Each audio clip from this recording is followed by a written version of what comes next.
பாருங்கள், இந்த மாதிரி ஸ்வீட் பொட்டோ டீப் ஃப்ரை பண்ணலாம். எப்படி செய்யுதுன்னு பார்க்கலாம் வாங்க. ஸ்வீட் பொட்டோட்டோ கார்ன்ஃப்ளவர் எல்லாம் வச்சு ஒரு டீப் ஃப்ரை பண்ணிக்கலாங்க. அது எப்படி செய்யுதுன்னு பார்க்கலாம் வாங்க. அனைவருக்கும் வணக்கங்க. நம்ம சக்கரவள்ளி கிழங்கு வச்சு, அதாவது ஸ்வீட் பொட்டோட்டோ வச்சு ஒரு டீப் ஃப்ரை பண்ணலாம் வாங்க. பாருங்கள், மிளகாத்தூள் 1 டீஸ்பூனு, அரை teaspoon garam masala, 2 teaspoon cornflour, 1/4 teaspoon மஞ்சள். பாருங்கள், தேங்காய் துருவல் ஒரு 2 டீஸ்பூனுங்க. ஒரு வெங்காயம் கட் பண்ணி வச்சுருக்கேன். லாஸ்ட்டாக பெப்பர் யூஸ் பண்ணிக்கலாம். பார்க்கலாம் வாங்க எப்படி செய்யுதுன்னுட்டு. பாருங்கள், ஃபஸ்ட்டு ஸ்வீட் பொட்டோட்டோ போட்டுக்கலாம். பாருங்கள், ஃபஸ்ட்டு நம்ம ஸ்வீட் பொட்டோட்டோவை போட்டுக்குவோம். அப்புறம் பாருங்கள், அது எடுத்து வச்ச மசாலா எல்லாம் போட்டுக்கலாம். போட்டுட்டு நம்ம இதை தண்ணி தெளித்து, பாருங்கள், தண்ணி தெளித்து நம்ம இதை கலாரிக்கலாம். இதை நல்லா கலாரிக்கலாங்க. கொஞ்சம் உப்பு சேர்த்துக்கணுங்க. பாருங்கள், உப்பு கொஞ்சம் லைட்டாக சேர்த்துட்டு நம்ம கலாரிக்கலாங்க.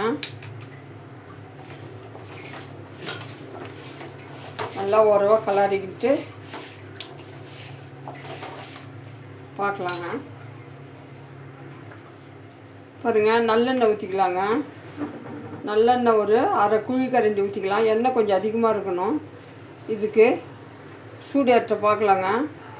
பாருங்கள், கடுகு போட்டுக்கலாம்.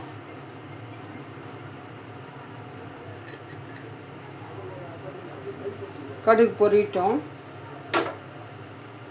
கடுகு பொரிஞ்ச பிறகு வெங்காயம் போடலாம். பாருங்கள், கடுகு பொரிஞ்சிடுச்சு. வெங்காயம் போட்டுக்கலாங்க.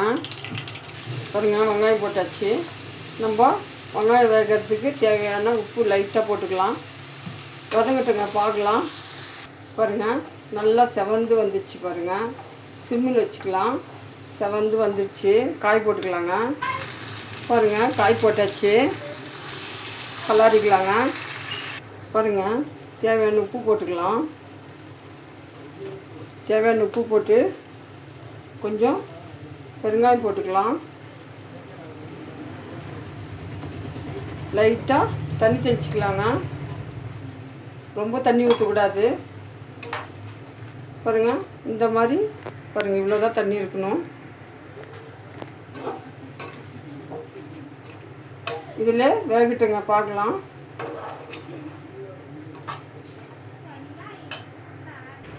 பாருங்கள், இந்த மாதிரி வருங்க. இன்னும் கொஞ்சம் ஃப்ரை ஆகணும்.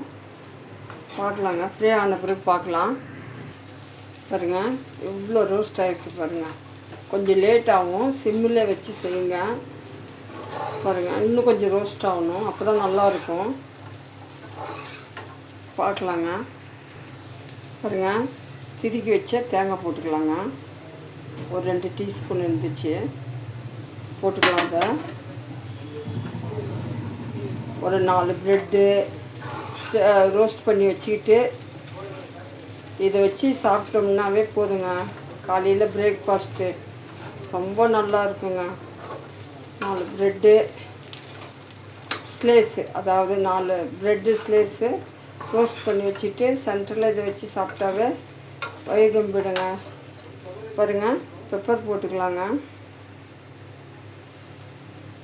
இது டேஸ்ட்டுக்காக போடுறது. பெப்பர் போட்டு கொஞ்ச நேரம் ஆகணும். பார்க்கலாம். பாருங்கள், கரண்டிலே எதுவுமே ஒட்டலை. பாருங்கள், இந்த மாதிரி ரோஸ்ட் ஆகணுங்க. காய் வந்து கரெக்டாக வந்துக்குது. பாருங்கள், சும்மா லைட்டாக ஒரு அரை வாய் தண்ணி ஊற்றினா போதும். நல்லா குக் ஆகிக்குது. பாருங்கள், நல்லா ரோஸ்ட்டாக இருக்குது. பாருங்கள், நீங்களும் செய்யுங்க. செஞ்சு பார்த்துட்டு சொல்லுங்கள் எப்படி இருக்குன்னுட்டு. கமெண்ட் பண்ணுங்கள், லைக் பண்ணுங்கள், சப்ஸ்கிரைப் பண்ணுங்கங்க. கருவேப்பிலை போட்டுக்கலாங்க. லாஸ்ட்டாக கருவேப்பிலை போட்டுட்டு கொஞ்ச நேரம் கலரிட்டு ஸ்டாப் பண்ணிக்கலாம். ரொம்ப டேஸ்ட்டாக ரச சாதம் எல்லாத்துக்கும் ரொம்ப நல்லா இருக்குங்க. ரச சாதத்துக்கு, தயிர் சாதத்துக்கு, பருப்பு சாம்பாருக்கு எல்லாத்துக்கும் ரொம்ப நல்லா இருக்குங்க. நீங்களும் செஞ்சு பாருங்கள். செஞ்சு பார்த்துட்டு சொல்லுங்கள், கமெண்ட் பண்ணுங்கள், லைக் பண்ணுங்கள். தேங்க்யூங்க.